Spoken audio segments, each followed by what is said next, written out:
शुभ प्रभातम। आप सबका संस्कृत शिक्षा में हार्दिक स्वागत है। आज हम लोग सीखेंगे व्यंजनांत शब्द रूप। व्यंजनांत में तो मिटा देते हैं, पहले का है होगा राजन, एक राजा ने, राजा, राजान, राजाना। ठीक है। द्वितीय हो जाएगा राजानम, राजानम, राजानो, राज्ञ। उसके बाद होगा राज्ञा, राजभ्याम। राजभ्याम जैसे लिखे हैं वैसे उसमें आत्मभ्याम ही होगा। आत्मभ्याम, आत्म भी, राज भी। ठीक है।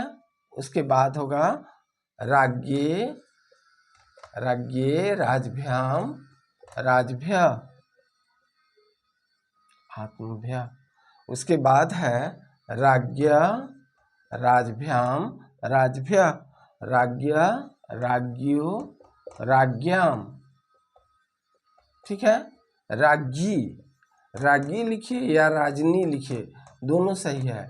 राजगी, राज्ञो, राजसु। और संबोधन हो जाएगा हे राजन, हे राजन, हे राजान, हे राजान, हे राजाना, हे राजाना। ठीक है।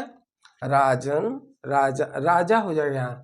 राजा, राजानौ, राजाना, राजानम, राजानौ, राज्ञ, राज्ञा, राजभ्याम, राजभी, राज्ञे, राजभ्याम, राजभ्य, राज्ञ, राजभ्याम, राजभ्य, राज्ञ, राज्ञो, राज्ञाम, राज्ञी, राज्ञो, राजसु। हे राजन, हे राजान, हे राजाना। आत्मन भी यही होता, आत्मा, आत्मानौ, आत्मान, आत्मानम, आत्मानौ, आत्मना, आत्मना, आत्मभ्याम, आत्मभि, आत्मे, आत्मभ्याम, आत्मभ्य, आत्मना, आत्मभ्याम, आत्मभ्य, आत्मना, आत्मनो, आत्मानाम, आत्मनि, आत्मनो, आत्मसु। हे आत्मन, हे आत्मानव, हे आत्माना। उसमें थोड़ा सा आकार यहाँ पर हो गया है। राजभ्य, राजभ्य की जगह आत्मभ्य की जगह आत्मेभ्य लिखा हुआ है, उसको सुधार लेंगे हम लोग। उसके बाद सीखेंगे विद्वान। विद्वान है वो भी हलंत शब्द है, पुल्लिंग है। उसका रूप इस प्रकार होगा। पहले राजन शब्द रूप समझिए। राजन का क्या अर्थ होगा? राजा मतलब एक राजा, राजानौ दो राजा, राजाना अनेक राजा, राजानम एक राजा को, राजानौ दो राजाओं को, राज्ञ मतलब अनेक राजाओं को, राज्ञा मतलब एक राजा से, राजभ्या मतलब दो राजाओं से, राजभी मतलब अनेक राजाओं से, राज्ञ मतलब एक राजा के लिए, राजभ्या मतलब दो राजाओं के लिए, राजभ्या मतलब अनेक राजाओं के लिए, राज्ञ मतलब एक राजा से अलग, राजभ्याम दो राजाओं से अलग, राजभ्या अनेक राजाओं से अलग, राज्ञ एक राजा का, राज्ञो मतलब दो राजाओं का, राज्ञा मतलब अनेक राजाओं का, राज्ञी मतलब एक राजा में, राज्ञो मतलब दो राजाओं में, राजसु मतलब अनेक राजाओं में। हे राजन संबोधन है एक राजा का, हे राजा नौ दो राजाओं का संबोधन, हे राजा न अनेक राजाओं का संबोधन। ठीक है। यह सब व्यंजनांत है क्योंकि अंत में हलंत आ रहा है। हलंत शब्द रूप या व्यंजनांत शब्द रूप, पुल्लिंग है यह भी। उसके बाद है विद्वस। विद्वस कहते हैं विद्वान को। बस इसके बाद हम लोग का व्यंजनांत पूरा हो जाएगा। उसका सर्वनामिक शब्द हम लोग सीखेंगे। विद्वान, विद्वान का होता है जैसे राजन वैसे ही विद्वान, आत्मा, सब इसी प्रकार चलेगा। अब जैसे लिखा हुआ है विद्वान, तो विद्वान का कैसे लिखेंगे हम लोग, ध्यान दीजिए। विद्वान भी हलंत शब्द रूप हुआ और इसका रूप होगा विद्वान, विद्वांसौ, विद्वांस। इसका विद्वस का हो जाएगा विद्वान, विद्वांसौ, विद्वांस,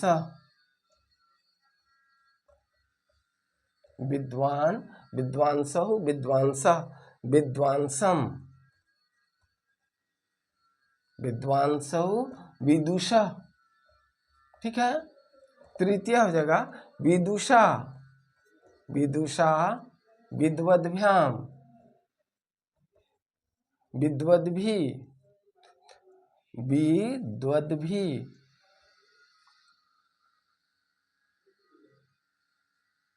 द में भ होगा, विद्वद्भी, विद्वसा, विद्वद्भ्याम, विद्वद्भी, विदुषे, चतुर्थी एक विद्वान के लिए, विदुषे, विद्वद्भ्याम, विद्वद्भ्या।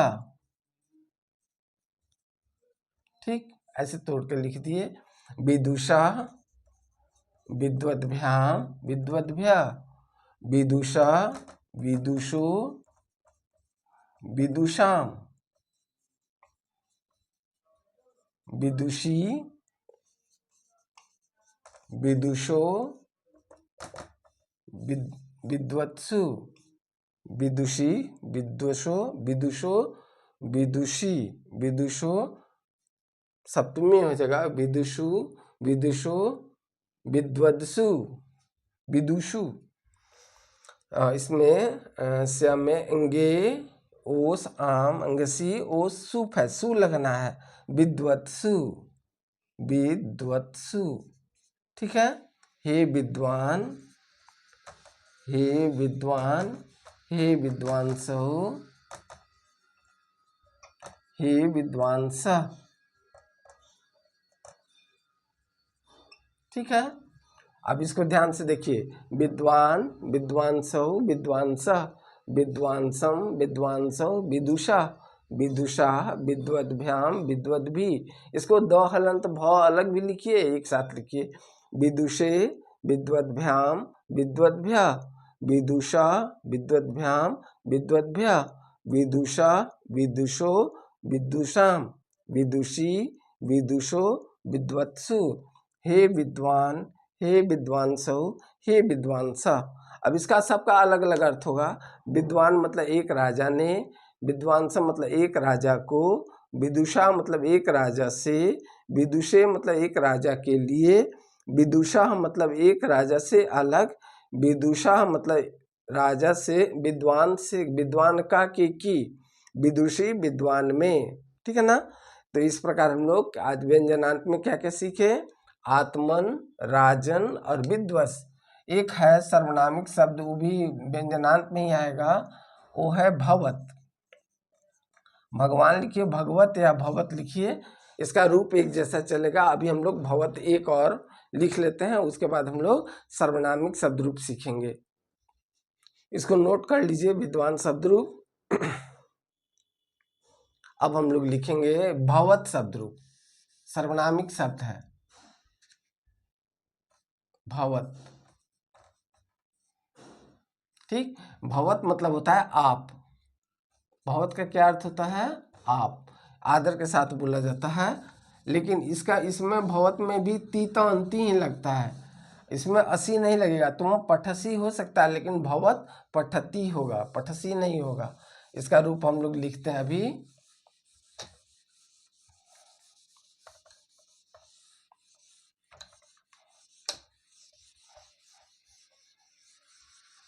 अब जैसे यहाँ पर भवत है, तो भवत का रूप चलेगा भवान।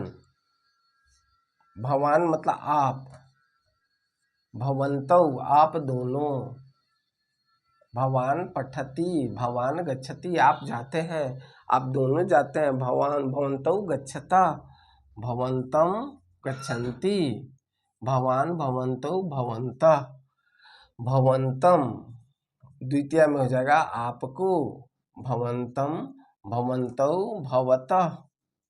ठीक है, तृतीय हो जाएगा भवता आपके द्वारा, भवता भवद्भ्याम।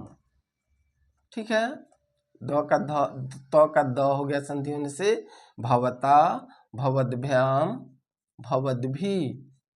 ठीक है, चतुर्थी हो जाएगा भवते, भवते भवद्भ्याम भवद्भ्य। ठीक, नेक्स्ट हो जाएगा भवतः, भवतः भवद्भ्याम भवद्भ्य, भवतः भवतो भवताम। इसका अर्थ होगा आपका, आप दोनों का, आप लोगों का। भवती आप में, भवती भवतो आप दोनों में, भवत्सु। चूंकि सर्वनामिक शब्द है इसलिए इसमें संबोधन नहीं लिखते हैं। कहीं कहीं भवान में भी संबोधन दे दिया है, हे भवान, हे भवन्तौ, हे भवन्तः, हे भवान, हे भवन्तौ, हे भवन्तः। सर्वनामिक होने से तो हो गया, लेकिन भगवत रहता तो होता है हे भगवान, हे भगवन्तौ, हे भगवन्तौ। इस पर हे भवान, हे भवन्तौ, हे भवन्तः।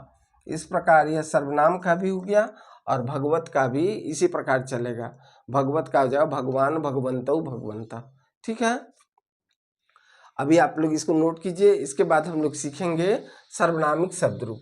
सर्वनामिक शब्द रूप में कम से कम पहला जो है तत्शब्द रूप। तत्शब्द रूप सबसे हल्का है, इसलिए पहले हम लोग उसी को पढ़ेंगे। इसको नोट कर लीजिए। ठीक है, अभी हम लोग सीखेंगे तत्। तत् का पुल्लिंग, स्त्रीलिंग, नपुंसकलिंग।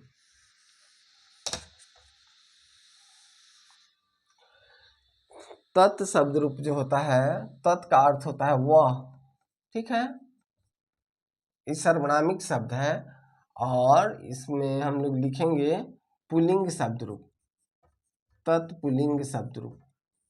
तत् का पुल्लिंग क्या होगा, क्योंकि यह सर्वनामिक शब्द है, पुल्लिंग के साथ पुल्लिंग, स्त्रीलिंग के साथ स्त्रीलिंग और नपुंसकलिंग के साथ नपुंसकलिंग का प्रयोग होगा। जैसे सह बालकः, वह बालक, सा बालिका, वह बालिका, और तत् मित्रम, वह मित्र। यहाँ पर पुल्लिंग के साथ पुल्लिंग सह का प्रयोग हुआ, स्त्रीलिंग के साथ सा का प्रयोग हुआ और नपुंसकलिंग के साथ तत् का प्रयोग हुआ। अब इसको हम लोग लिखते हैं कैसे पुल्लिंग में, एक बार ध्यान दीजिए। बस तत् और इदम दो शब्द रूप हम लोग को आ जाएगा, मतलब सर्वनामिक शब्द इतना ही में पूरा हो जाएगा। जैसे यहाँ पर है तत् का रूप होता है पुल्लिंग में सह, और हम लोग यहाँ लिखते हैं स तौ ते, वह, वे दोनों, वे सब।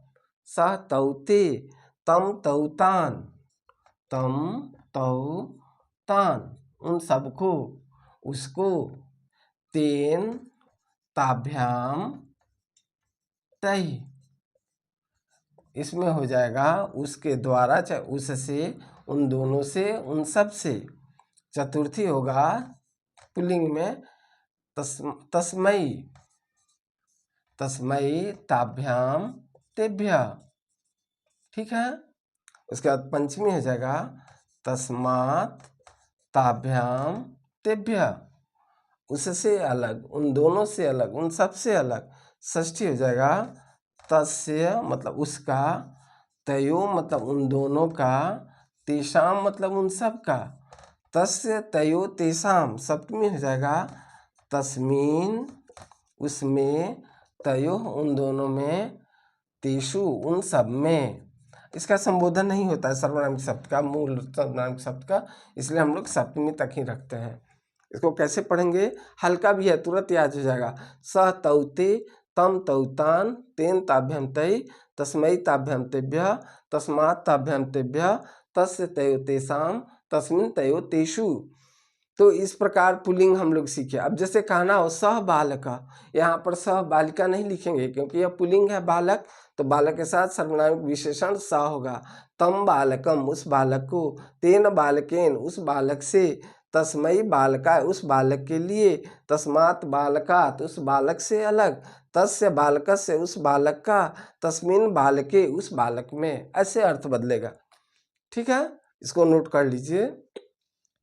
अगर यह याद हो गया तो समझिए सर्वनामिक शब्द याद हो गया। सर्वः, सर्वौ, सर्वे। ठीक है ना, कह, कौ, के, सारा पुल्लिंग शब्द रूप इसी के आधार पर बन जाएगा सर्वनामिक का। दूसरा है इसका स्त्रीलिंग शब्द। तत् का पुल्लिंग हो गया, तत् का स्त्रीलिंग देखिए, स्त्रीलिंग में अंतर हो जाएगा, थोड़ा लता जैसा हो जाएगा। स्त्रीलिंग शब्द तत् का होगा, इसको नोट कीजिए आप सभी। हाँ, इसका स्त्रीलिंग शब्द देखिए ध्यान से, नोट हो गया।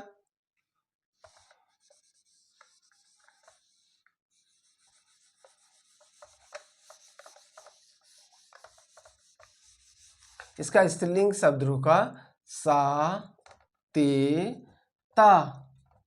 ठीक है ना। सा तेता ताम तेता ताम तेता तया, जैसे लतया था, तया ताभ्याम ताभी, ठीक है ना। तस्यै तस्यै ताभ्याम ताभ्य, ठीक है। उसके बाद पंचमी हो जाएगा तस्या ताभ्याम ताभ्य, षष्ठी हो जाएगा तस्या तयो तासाम, और इसमें हो जाएगा तस्याम तयो तासु, ठीक है। सा बालिका ताम बालिकाम तया बालिकायै बालिकया तस्यै बालिकायै तस्या बालिकाया तस्याम बालिकायाम, ठीक है। तासाम बालिका नाम, ऐसे लिखेंगे हम लोग सब। जैसा सर्वनाम संज्ञा होगा उसका सर्वनामिक शब्द उसी प्रकार का प्रयोग करेंगे सर्वनामिक विशेषण के रूप में, ठीक है। अब इसका एक नपुंसकलिंग बच रहा है, वो भी हल्का है, जैसे फलम फले फलानी, बाकी सब पुल्लिंग के साथ पुल्लिंग जैसा, उसी प्रकार यहाँ होगा तत ते तानी, बाकी सब पुल्लिंग जैसा होगा। इसमें हो जाएगा तेन ताभ्याम तही, ऐसे करके। अभी उसको भी लिख देते हैं ताकि स्पष्ट हो जाए। तत् का नपुंसक लिंग शब्द जो होगा, नपुंसक लिंग शब्द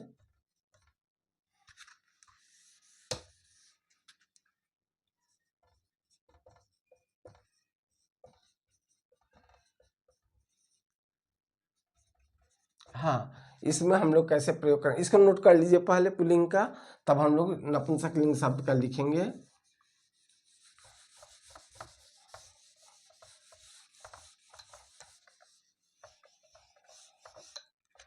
नपुंसक लिंग शब्द में होगा तत् ते तानी, तत् पुस्तकम ते पुस्तके तानी पुस्तकानी, वह पुस्तक वे दोनों पुस्तक उन सब वे सब पुस्तक। तत् ते तानी, जैसे फलम फले फलानी, उसी प्रकार इसमें हुआ तेन ताभ्याम तही, तेन ताभ्याम नपुंसक लिंग है तही, ठीक है। तस्मै ताभ्याम तेभ्य, ठीक है। उसके बाद होगा तस्मात् ताभ्याम तेभ्य तस्य तयो तेषाम, और संबोधन हो जाएगा सप्तमी होगा तस्मीन तयो तस्य तयो तेषाम तस्मीन तयो तेषु। इस प्रकार हम लोग आज क्या क्या सीखे, इसमें सीखे हम लोग सबसे पहले आत्मन, दूसरा राजन, तीसरा विद्वान, भवत, ठीक है। और तत् जो है उसका पुल्लिंग स्त्रीलिंग नपुंसकलिंग, तत् का पुल्लिंग स्त्रीलिंग और नपुंसकलिंग, ठीक है। इतना इसलिए है कि व्याकरण में इन सब का प्रयोग बहुत ज़्यादा होता है, इसलिए इतना हम लोग को जानना आवश्यक है। इसको आप लोग पढ़िए, याद करने का कोशिश कीजिए, बहुत हल्का है, याद हो जाएगा आसानी से, ठीक है। आप लोगों का धन्यवाद।